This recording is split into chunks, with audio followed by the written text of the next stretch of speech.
How's it going, everybody? Gaurav, Bhatt and Mihir Vasavda here. You're listening to the Express Sports Podcast, and it's game time. On Monday, India defeated Namibia in their final T20 World Cup game. They won their last 3 matches, but that wasn't enough to secure qualification after losing the first 2 games against Pakistan and New Zealand.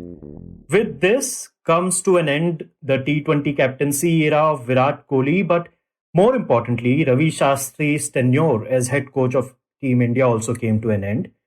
Former India captain Rahul Dravid is set to take the reins as the coach. We will talk about Dravid and his appointment later on in the episode. But first, to discuss these 7 years of Team India under Ravi Shastri and to perhaps learn more about him as a coach and an individual, we have with us the great cricket writer Sriram Veera.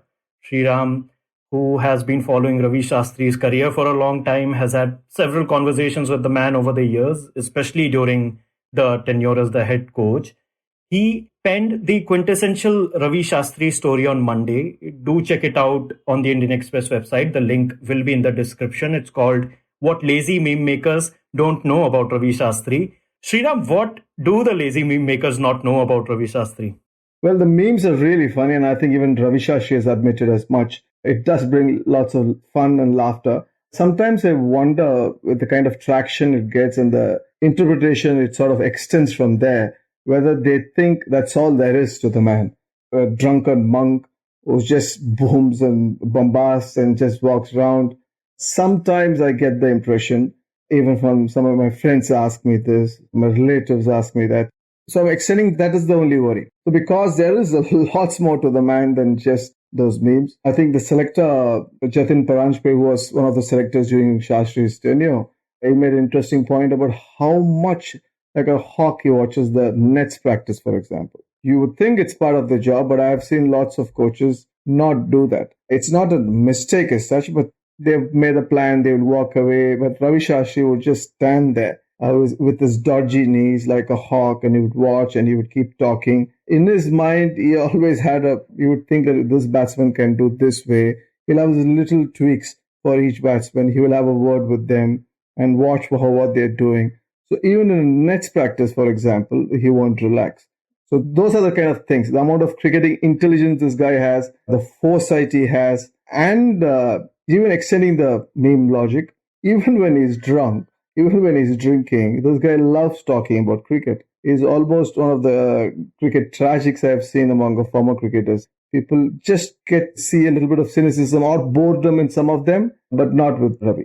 Before we actually get into the kind of person Ravi Shastri has been as India's coach, I think one way to look at his tenure is through stats. Now, it might be a boring way to look at Ravi Shastri's tenure, but it says a lot, doesn't it, Sriram? I mean, in his 5-year reign, India has won 57% of test matches, 24 out of 42 test matches, 53 out of 79 ODIs, and 43 out of 67 T20s. That's not a bad record at all. Perhaps the only thing that he would like to change is the record in ICC tournaments, the World Cup, 50-over World Cup, 20-over World Cup, and the Test Championship. But Sriram, a lot of these numbers, the stats that are going in his favor as coach, perhaps are also because of the kind of man-manager he is, isn't it? Yeah, absolutely. I think the people roll up the eyes when we say, "Ha, Kuldeep Yadav ko usne bola, oh, pull up your collar, go there. Match में जीतते हैं." अरे इसमें क्या बड़ी बात है, तो बोलेगा ही ना, और इसने बोल दिया तो वो कर दिया क्या. But that's how it can work at times. We forget that these are young kids, some of them, young athletes, and there's tremendous pressure. Not all come from a background where they're emotionally really stable or something. The EQ levels are not like in a book. It's like, oh, this guy is taken 300 wickets, so he will be a really mature guy. That's not the case. And ups and downs, the fear of somebody else going to grab your spot. So these are vulnerable young athletes. And so someone like Ravi to infuse confidence in them after having done the hard work before, after sitting with them and help along with Bharat, in case of bowlers, that is, the bowling coach Bharat, worked on a plan. So this is all coming after. Then this extra motivation works. And it also depends who is saying it, where he is saying it, how he is saying it. I think Ravi got that part pretty much all right.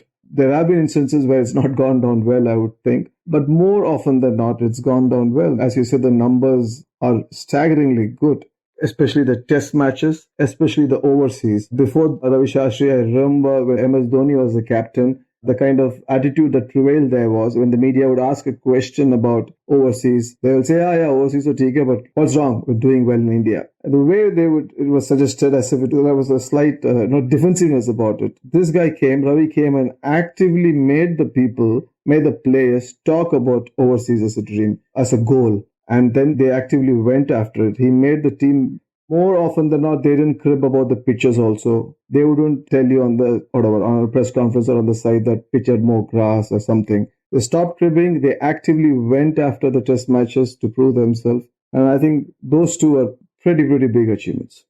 Well, the bombastic nature of his coaching that you mentioned, it reminded me of former India hockey coach Rajinder Singh Senior. I think he was India's coach in early 2000s. And एक ही strategy उसका हमेशा जो होता था वो ये था कि boys जोश से खेलना है. And it never worked with the Indian team, hardly worked with the Indian team. So for those who say that Ravi Shastri is just a bombastic coach with a lot of jingoism, he still managed to get the results, which isn't easy. And one point that you make, Veera, in your copy, you gave the example of Kuldeep Yadav. You've mentioned how Ravi Shastri saw a bit of himself in Washington Sundar. He helped Mohammad Shami through his personal crisis, motivated Bumrah. There's this beautiful anecdote of the team in Dharamshala, was it? Where they played Antakshari at late in the night. Those are beautiful ways to keep the team together. And we are talking about big men with big egos, isn't it?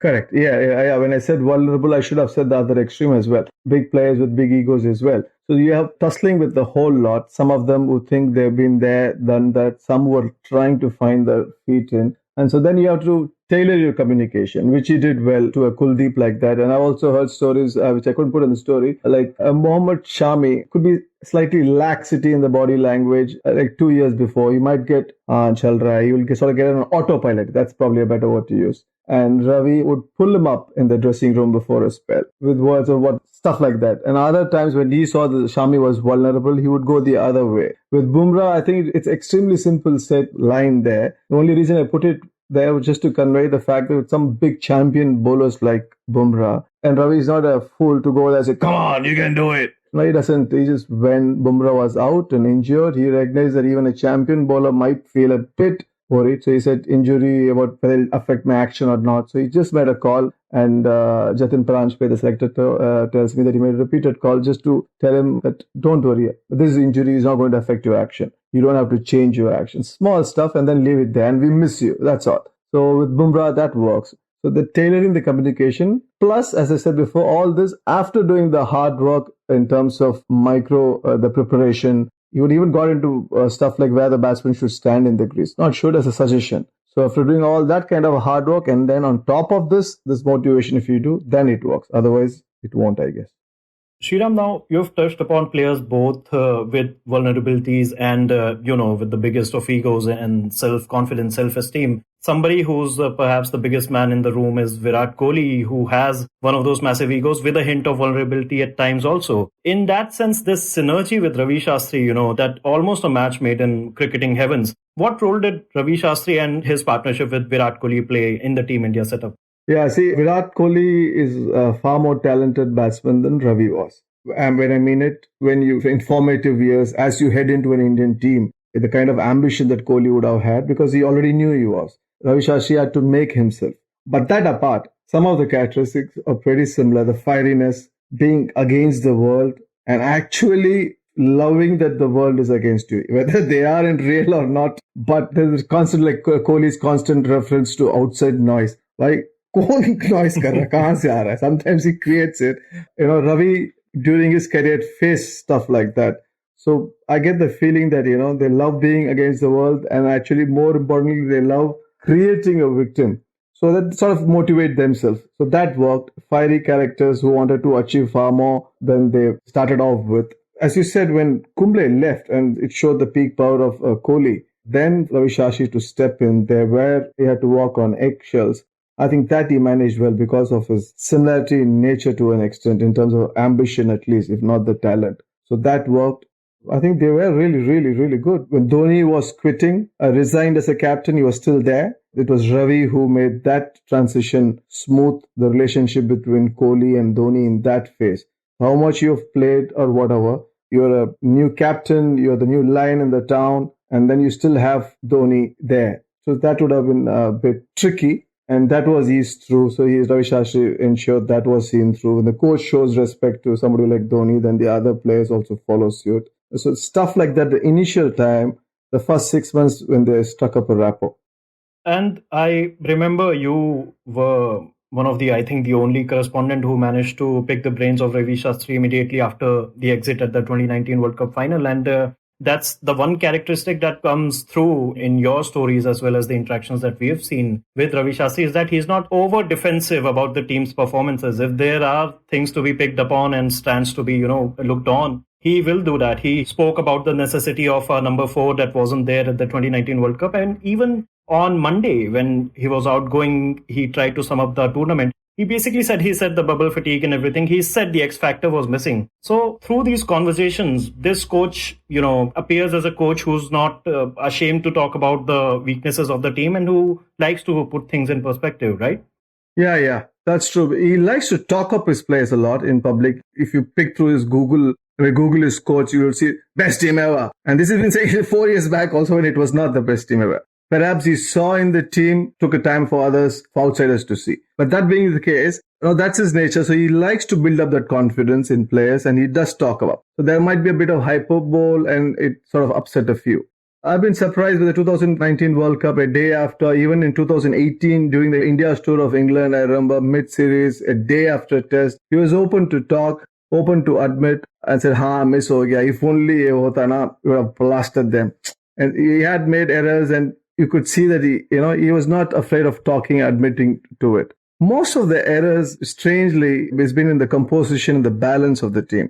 In that part, I've been a bit disappointed because unless he didn't have the full say or not, that I don't know. But for a man of his experience, it was quite evident that 2019 you lacked somebody in middle order, even now. So the composition of the team on a few occasions, I think they could have done better. I think Virat Kohli's captaincy has improved a lot because of Ravi as well. And he also allowed him to make mistakes and take good decisions as well on his own. Sunil Subramaniam had said a story which I didn't have space to put in the article. There was a match where they had planned, we're not going to give them a follow-on, which has been 1.5 days, lots of bowling has been happened. Let's take a time, let's hit few runs, let's grind them, and then let's come back. That was Ravi's plan apparently, but from the dressing room, Ravi and others, the management saw Virat Kohli talk to the bowlers. And Virat made a call on the field, said, no, we're going to do follow-on. And when they came back, Sunil Subramaniam was saying, I was just curious how Ravi would react because this scenario was talked and discussed and Kohli went against it. But Ravi came and said, so what, you spoke to the bowlers?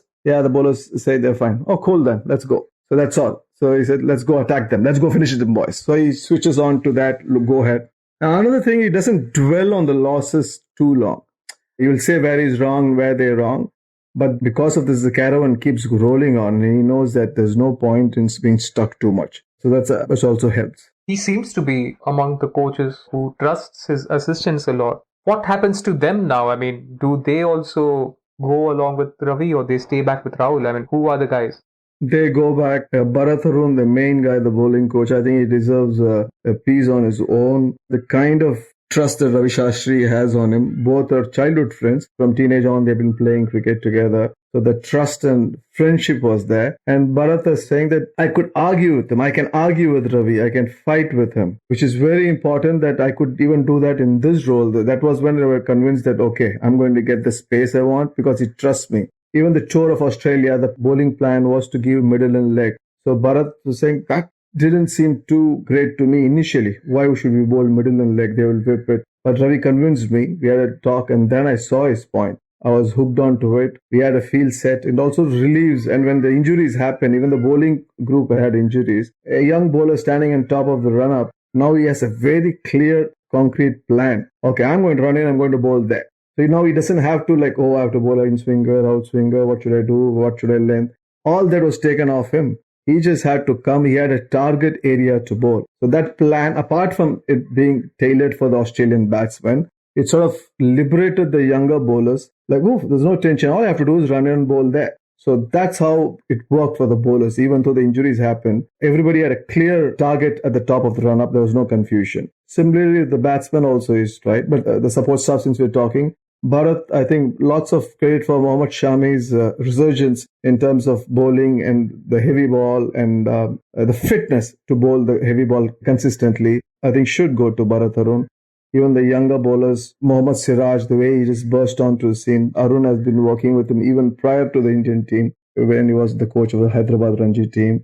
Bharat is the opposite of Ravi, calm, lovely sense of humor, quiet guy who does his business, and he can be stern when he wants to. Discipline that we've seen in the attack, I think it's come from him, and he worked on the fitness of the bowlers. So I think the trust between these two has been one of the main traits of this team. I think in batting, we had Sanjay Banga before. Now we have Vikram Rathore. Let's see. The fielding coach was R. Sridhar. He also goes. I think Vikram Rathore has reapplied for the job, but we'll have to wait and see. I think most of all, the eyes will be on Dravid and the kind of philosophy now he brings to the dressing room, Sriram.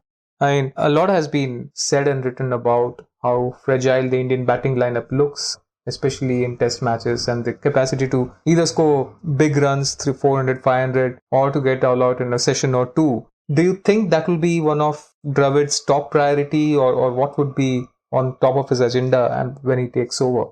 I'm very curious about it too, but I think the pressure from the board and people, because of the lack of the ICC trophy cabinet, it could be that could be a priority from the outside at least.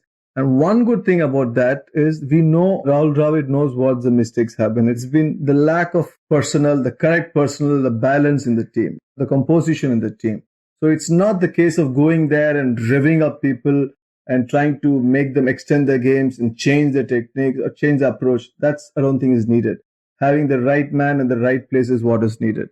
So now I think that's very a clear, obvious flaw. Then now they know that the flaw that's repeated through various ICC tournaments. Since we know that now, I think that will be plucked and Rahul will pluck that. And so will the selectors. The system, I think itself will now wake up and plug it. So that should sort out the ICC. I don't know whether it helps you win or not, but at least you will enter into a tournament without obvious flaws. So that will be good for the white ball. The test ball, as you said, the catchphrase during Kohli Shastri era is the bounce back ability. We lose and then we bounce back, be it in Australia or in England, which has been great, which is tremendous, of course. And now the next level as the bar is, why are we slipping after a good? Why are we not taking the run and running off like an Australia did or a West Indies did in heydays? How instead of bounce back ability, how can we sustain a good run for a longer? Since it's Rahul and he likes his test cricket, I think that should also happen. But I'd be interested in kind of the strategical moves they make, whether it's as good as what Ravi has done. I don't know. We'll have to wait and watch. But the bowling coach is new. Paras Mambre will be as good as Bharat was. He's Rahul Dravid's man. They both have worked in NCA together, so their trust is there. But whether the potential, the talent to pass it on to the bowling unit, because some of them will be young. Bumrah is, of course, you don't have to work on him. You just have to say, we miss you, Boom. I think Paras can do it too. The rest, Ishant is gone. I do not know how long Shami is going to be fit in a year and a half time. I don't know. Then we have these young kids coming through, your Prasidh Krishnas and the other names. So for them, the bowling coach becomes important. So for their sake, hope Paras can do the job. But you just have to wait and watch. Do you think, Sriram, the timing also works out, since you've basically said that there is going to be a transition, if not already, there will be a transition of sorts in the next couple of years. And Rahul Dravid, and I remember you have written about him, the under-19 and with the India A setups. He's been the sort of coach where the kids, the trainees can joke around with him, backslap and pull his leg if they want. They're never in, that awe or that they are in the presence of this legendary cricketer. Do you think that works out with the sense of all these younger players coming up in this transition? And even, on the opposite end of this extreme, are my worries unfounded that because of this nature, that the cricketers are not in awe of him, he might find it a little difficult to juggle the massive egos that still remain in the Indian cricket setup, or will he able to be the taskmaster when need be?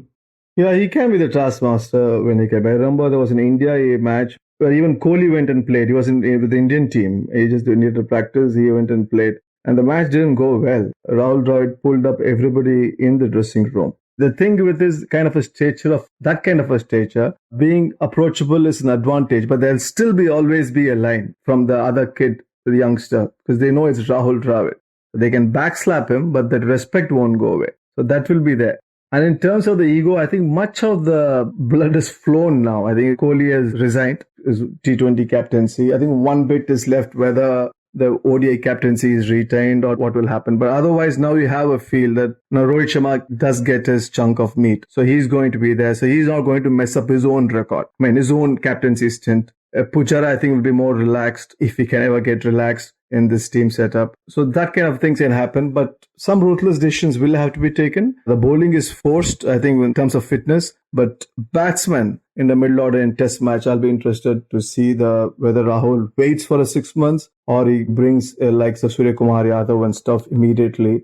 That'll be interesting to see which one he goes. And lastly, Sriram, we'd be remiss if we didn't ask you to break down the Indian disastrous campaign at the T20 World Cup. We've had Shamik Chakravarti, our man on the ground, and he does the morning after podcast with us where he broke down the reasons. He also wrote a post-mortem copy of sorts where he mentioned a lot of different factors from bubble fatigue to various team selection debacles, batting order changes. But I think Ravi Shastri in his parting shot sort of summed it up as well, where he said, if you put Bradman in a bubble, even his average will come down. How do you assess the performance that Indians had in UAE?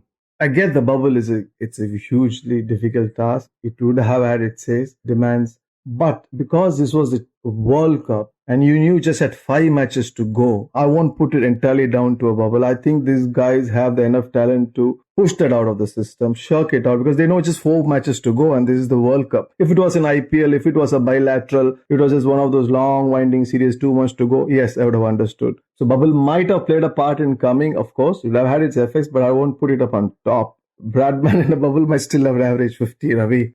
But that apart, I think the team composition, they selected the team, somehow it was forced, the team was selected even before the IPL was finished. So your informed batsman in IPL, you couldn't pick. The players you had picked, they went out of form in IPL, but you had to retain them, like your Ishan Kishan and stuff like that. Surya Kumar, unfortunately, picked up an injury for the match. I think he's the only one guy in the middle order who can actually confidently counterattack with confidence. Even a situation, whatever happens, the rest sort of tend to slow down or attempt a slog like Rishabh Pant does. Hardik, why did he play when he couldn't bowl? I think even Shastri has said as much before. So those were the kind of puzzling decisions. I was not entirely confident about the team purely based on composition, and somehow with Kohli and Shastri, it seems to come and bite them. We have seen that before as well. So it was not a surprise. Pakistan bowled brilliantly well. Forget that match. So that match was not a surprise. They lost purely on quality. I don't think any bubble or even an informed batsman. Shaheen Shah Afridi's first spell just finished it off. Then there was nobody in the middle order to do the repair job. New Zealand game certainly would have done much better. Such confusion in that, juggling and all that. Some of the reasons given at least didn't sit well with me. At this point, I would like to bring in producer Shashank. Shashank, notably not a big-time sports fan, a cricket fan, but I bring you in because there's a sort of topic that we discussed on this podcast, the meme makers and the general aura and persona of Ravi Shastri. And you are a connoisseur of memes. You post heavily on Reddit and 4chan and all. Just take me through, your idea of Ravi Shastri as the coach, even as the commentator, if anything you like to add. Didn't Shashank make a few Ravi Shastri memes? He did, actually. That's why I'm bringing I want him to own up to it now. Of course. I have a Ravi Shastri shrine at my home. Sure, yes. Yeah, that would be creepy, but well. No, but I mean, it just seems like Ravi Shastri, at least in my mind, I mean, I follow cricket off and on, is just like a steady figure. And I think he's been that solid figure for the cricket team. And one thing, Veera, you said that, kind of surprised me, where you said that, a lot of people think that, coaches go to the team and say, oh, buck up and play hard. Or ye to koi bhi kar lega. But, sometimes that's actually what matters. And Gaurav, this reminds me, you and I were talking about Ted Lasso, right? Which is this sitcom, this show about an American going to England and managing a soccer team. And it kind of reminded me of that some things that may appear cliche and stereotypical and seem like, yaar, ye to main bhi kar dunga. But, in real life, some of those things actually do matter. It does matter what your coach says in, time when the team is down, or the kind of relationships and bonds that you build. Right, yeah. Also, when you add that the fact that he's done the other part really work, he's prepared well, he's come up with plans, he come up with stuff that you can know to tackle. And when this will work when you do the other part as well. Yeah, definitely. And I think that kind of change is definitely significant. Absolutely, yeah. Shashank, I tried to put you on the spot. You told me not to bring you in this conversation, but I think you... Great Ted Lasso comparison, by the way. I know, this guy is always ready, yeah. It's always a good time to bring him in. But थोड़ी देर के लिए उधर गोटी मुंह में था. But yeah, he managed to rebound. And yeah, well done, everybody. On that note, let's wrap it up for today. Stay tuned to the Express Sports Podcast for game time every Saturday. But more importantly, stay safe. Adios. You were listening to Express Sports by the Indian Express. This week's show was edited and mixed by Suresh Pawar and produced by me, Shashank Bhargav. If you like the show, then do subscribe to us wherever you get your podcasts. You can also recommend the show to someone you think will like it. Share it with a friend or someone in your family. It's the best way for people to get to know about us. You can also tweet us at Express Podcasts and write to us at podcasts@indianexpress.com.